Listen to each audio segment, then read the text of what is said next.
Hey everyone, so today I've been playing around in my craft room a little bit and I thought it would be fun to do a masked window card. And so I took some masked paper by Inkadinkado and I cut out 3 circles. If you want to know where I got my circles from, they're just from this Lawn Fawn Stackables circles die, and I took the 4th one if we're counting in from the center. This is this one. Went ahead and cut 3 circles, and now I'm going to go ahead and stick them onto this layer that's going to go on top of my card. So I'm going to peel off the backing and save the backing. You can stick the circles back on and use them for another card. So you can do more than one. What I want to see is some space in between my circles so that when I put a background on here, we'll be able to see it. We'll go ahead and remove backing from our circles and get those into place. And then create our background. Okay, that looks good to me. And I'm going to use 3 shades of blue, Tumbled Glass, Broken China, and Faded Jeans. These are Distress Inks by Tim Holtz. And I'm using this new circle tool that he's come out with. Start with our lightest shade first. And I want it to gradually get darker. So this is my top. I want to kind of go a dark blue, medium, and light. So we'll start here off of my mat and just kind of come in slowly, bringing in our tumbled glass.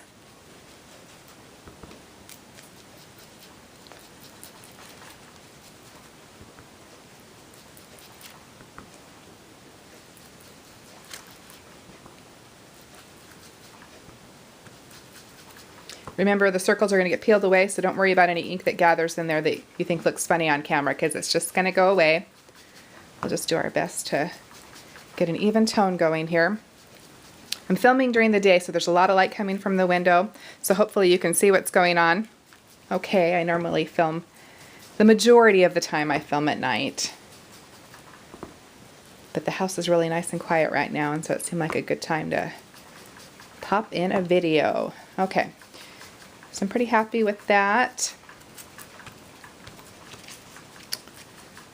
Let's go ahead and add our next color. Actually, I'm going to leave that open just in case I decide I want a little bit more. We'll grab some Broken China. I'm going to flip that over and start adding in our next color.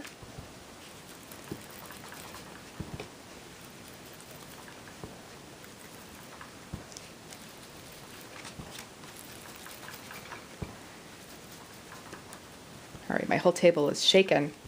While we add our color in. Let's go up a little bit higher.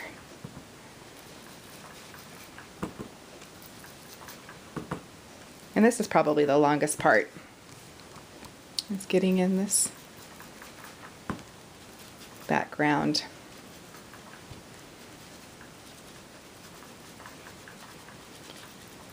Okay, so I'm actually going to pull in a little bit more of that tumbled glass. Make sure that things are blending and even at the bottom here.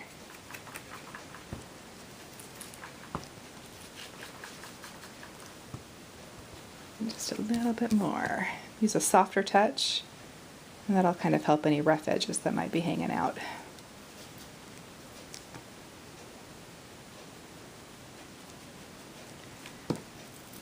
Okay, and let's switch to our darker ink, which is our Faded Jeans. I always want to call it Faded Blue Jeans, but it's just Faded Jeans.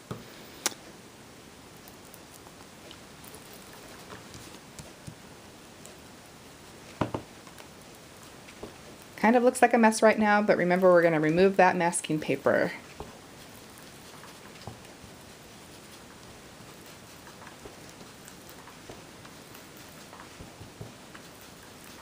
I love this new circle blending tool. I had a lot of trouble with the square ones. It's basically just the patience to sit there and work so that you didn't get too many rough lines, you know? You're trying to create something smooth, and I would struggle with those sharp edges. So the circle one seems to work well for me. Okay, so I like how that looks, and we're going to go ahead and remove our circles to hopefully reveal a nice clean white surface. But before I do that, I'm going to quickly wipe my fingers off so I don't ruin my white spaces. Okay. So we'll remove our mask carefully. It's good quality masking paper. You still want to go slow so you don't take a chance of wrecking your paper. This is also a great way at Halloween time to create a moon. on your paper if you do some yellow masking or blue masking. Really have some fun with masking paper. And you can also try other shapes. Think about what stamp you're going to put on your paper and what kind of shape would look the best. And I'll make these more perfect later. I just want to save them for another card. Let's pull off our last one. Oh.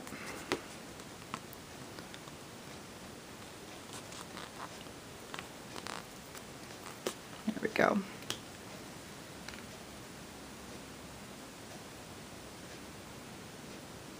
Okay, so hopefully you can see that my background has gone from a lighter shade to a mid-tone to a darker shade, and that's kind of the look that I wanted to create. And it's not perfectly even, and I like that. I was kind of thinking sky, and is the sky perfect? There is some different shading in there, right? So this is good for me, but if it bugs you, you know, you can go back in there with a little bit more of a light touch and soften things up a little bit more. But I like how the background looks. I'm happy with it. So let's go ahead and do our stamping. So I've chosen a stamp by Stampabilities. This is one I picked up at Hobby Lobby, but anywhere where they sell the Stampability stamp, you can probably take a look for a good long-stemmed flower. It doesn't have to be the same one. And I've gone ahead and stamped it onto my Stamp-A-Majig so that I can use that for placement. Okay, so kind of center that and have the leaf touch the edge of the circle. Probably silly to place this one. I haven't inked up my stamp yet. Go ahead and do that.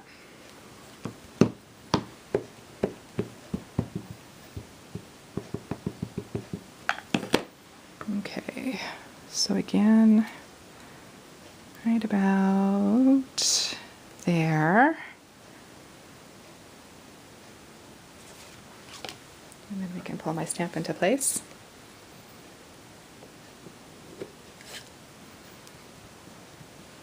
And lift her straight up. Okay, so the first one's in position. Let's go ahead and do our second one. Let's give this a little bit of a fan, make sure it's dry before I stick my second stamp down. Memento ink dries fairly quickly, but don't want to take any chances here as I'm using such a pretty white surface here. Okay, let's kind of figure out our next one and go ahead and ink up our stamp again. Hopefully we're shooting here for a quick spring card. I love spring cards because you can put any sentiment on it. I mean, it can easily turn into a Mother's Day card, and it's just simple, beautiful.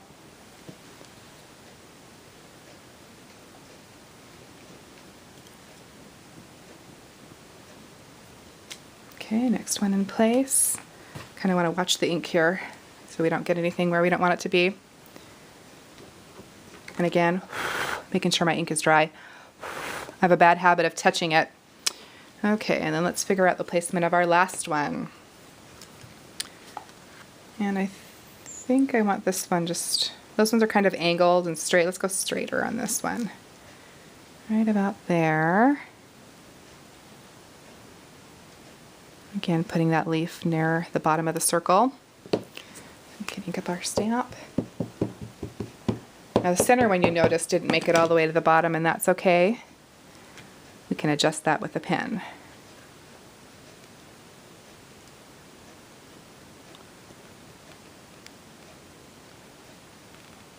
Okay, I think that's where I want it.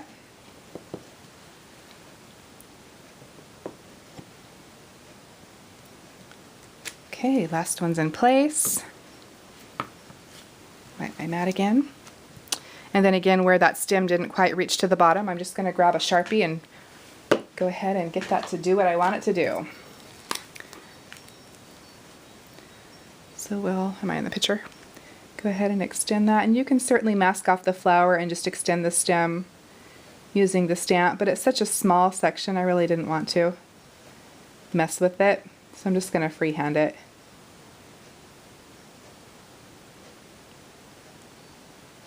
There we go. Okay, so now we've got that into place. Actually, you know, I want to do one more thing. I think that the circles look so white that I kind of want to just frame them just a little bit. I'm going to make sure my fingers are clean so I don't get any ink on my picture here. And then I'm going to go ahead and outline my circles here. Now, I'm not aiming for perfection. We're just going to do the best that we can, and then do a little doodle around them, I think, just to kind of give them a fun little kind of a drawn-in look, sketched look. And this will just kind of help frame everything off. Okay.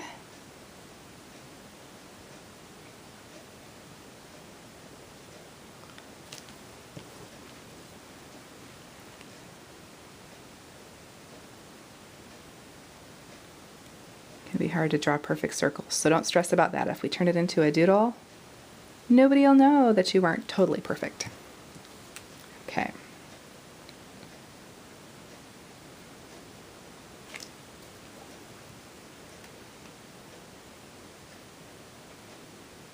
It is so quiet at my house right now. My family actually went to Oregon without me. I had to work yesterday, so they went ahead to go see some family for a special event. Kind of wish I could have gone, but had already agreed to sub for somebody who wasn't able to work. So, okay, let's go ahead and throw in our doodle. It's so strange to be here alone. I don't know what it is, but when my husband isn't here, I really struggle to sleep, and it's just been this way for the last 19 years.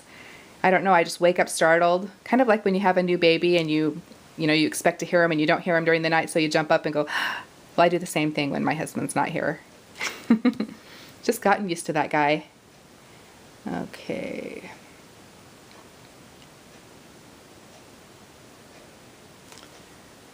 And one more. Love lazy doodles. They just look so pretty. Helps finish the card off. Even though we're not finished yet, we got to add some color to these flowers really quick. Little Gerbera daisies. Okay, so there's our frames, all good to go. A little bit of a closer look. I just did a circle around the outside and a little lazy circle around the rest of it. And now let's go ahead and add some color. I feel like we need to pull in just a little bit, like we're too far away. There we go. And then to do my coloring, I'm going to grab some Inktense pencils, and I just have a 12 pack. Figured I didn't need much more than that. And we're going to go ahead and grab a aqua painter. Mine isn't anything fancy, it's just one I picked up at Hobby Lobby. Came in like a 3 or 4 pack, I think it was a 3 pack. Okay, so I'm going to start out with, let's see, I think I want to do this, what color is this? Fuchsia, I think. I'm going to pull a little bit of that color and kind of start myself a puddle because I don't want it to be too dark to start off with. And we'll go ahead and just start working the color into our flower here. And I'm not using I'm not using watercolor paper. This is just that Whisper White cardstock. I just want to add in a little bit of color to start here. And then we're just going to use some shading with the same color. This will make it nice and simple. Not every single card that we do has to be a huge art project. Sometimes we just need something that's going to be fast, but has a great result. So that doesn't look quite dark enough for me, so I'm going to add a little bit more color. Whoop, I just had a whole puddle of water come out. Now we got to keep an eye on it, darn it. Okay. So let's add just a touch more color.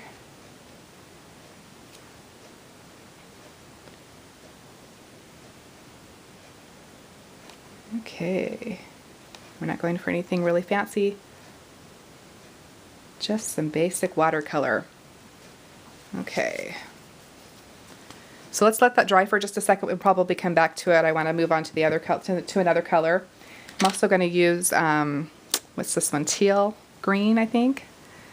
I'll add a little blue, touch of water,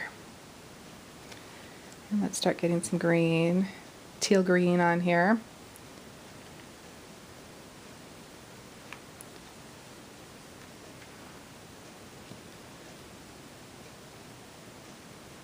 And how much you want to get into this is completely up to you. You may decide you want a ton of shading, you may decide you just want just a little bit of color. And this is something that is really simple. I mean, you can pull out your young little girls and say, you know what, let's have some fun painting, and this is something that they could completely do. Okay, so let's grab just straight from my brush and add some depth, just along the bottom of each petal here. And that'll throw in some depth. Technique you'd use in painting as well. I'll just add some quick little shading. Whoop. Got some colors getting away from me here. Okay.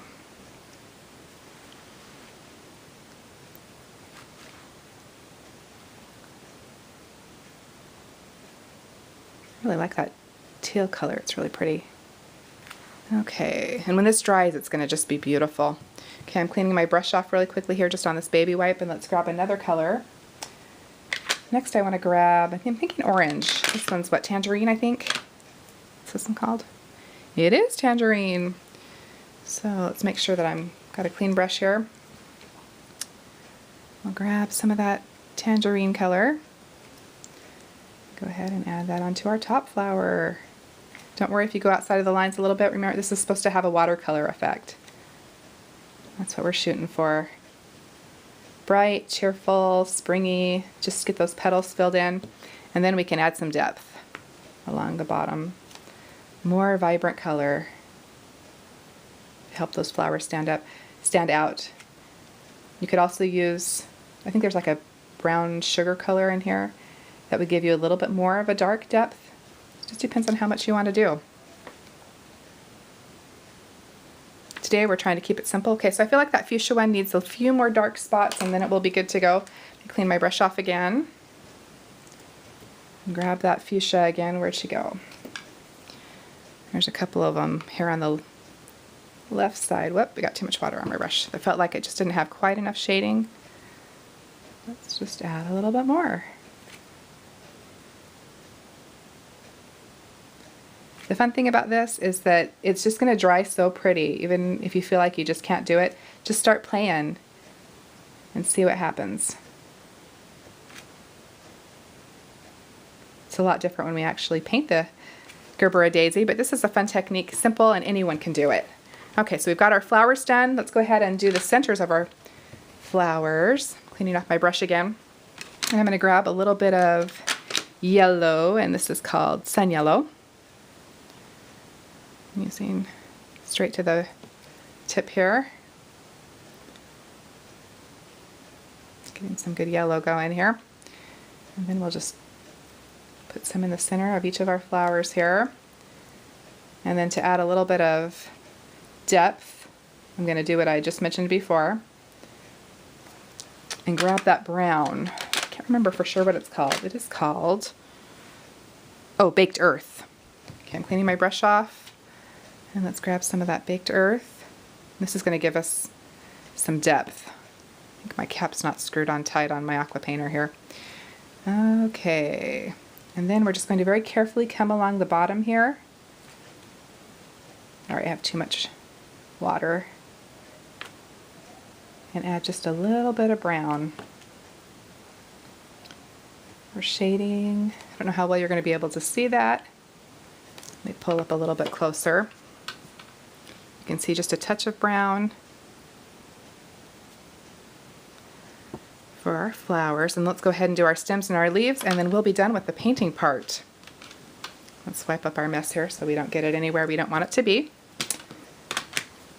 And then, let's see, I have two greens. Let's start out with our lightest one first, and that is apple green. So we're going to flow it onto our paintbrush here. Okay, and then just throw it on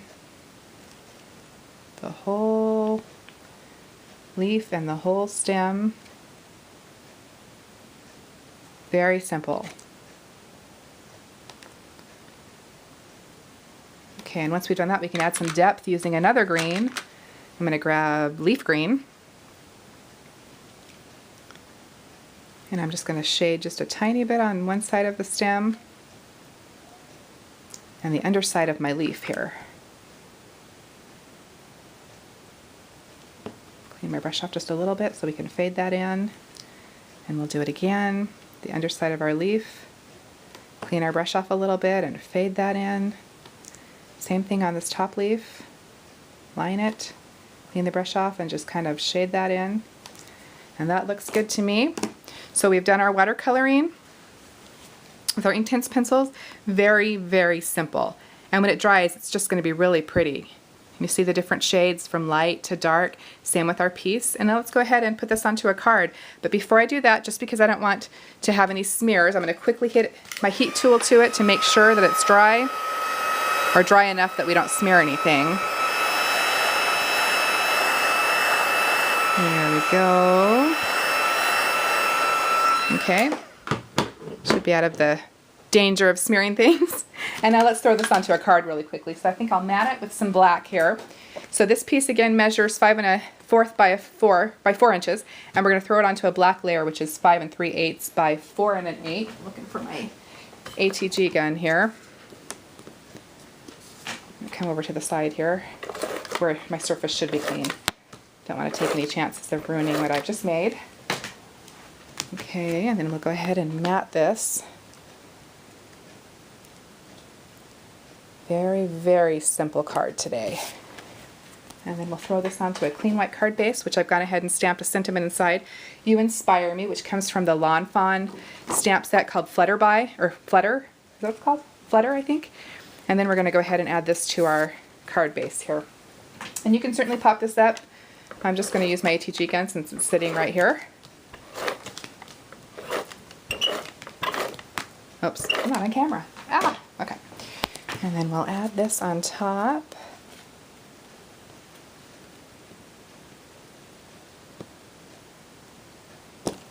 And there we go. We have a very, very simple spring card. This is perfect. It can be for Mother's Day or for anything.